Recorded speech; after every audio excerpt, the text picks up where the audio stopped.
Yeah, comes in the back, right? So if you're a person who's heart-centered and you give a lot of love, that's great. Do you receive it? Because where is that coming in? Back here, back of your shoulder blades. If you have tight shoulders or you have a tight upper back, how are you receiving love, right? That's kind of how you look at the chakric system. So this idea of putting out the messages that you get, well, you're hearing them and they're coming in through this back part of the body. Not always, but that's really how it kind of is set up. So that's really what we think of as being intuitive. The realm I play in is the kinesthetic intuition, which is body-based. I just call it body-based intuition. And I think we're all really body-based intuitives because our guts, as many doctors will tell you, are really important.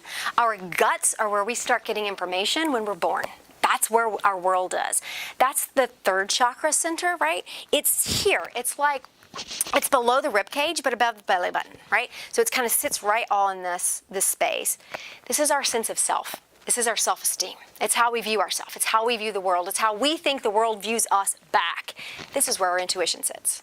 It doesn't sit up here. It doesn't sit in our mind. It doesn't sit in our butt, right? I mean, it might, but it sits everywhere. But really, it's here because if you don't have a clear sense of self and a trust in yourself, you are going to step into self-doubt, and as soon as you step into self-doubt, guess what is immediately killed? Your intuition. Because you start doubting, right? All had those experiences of doubt.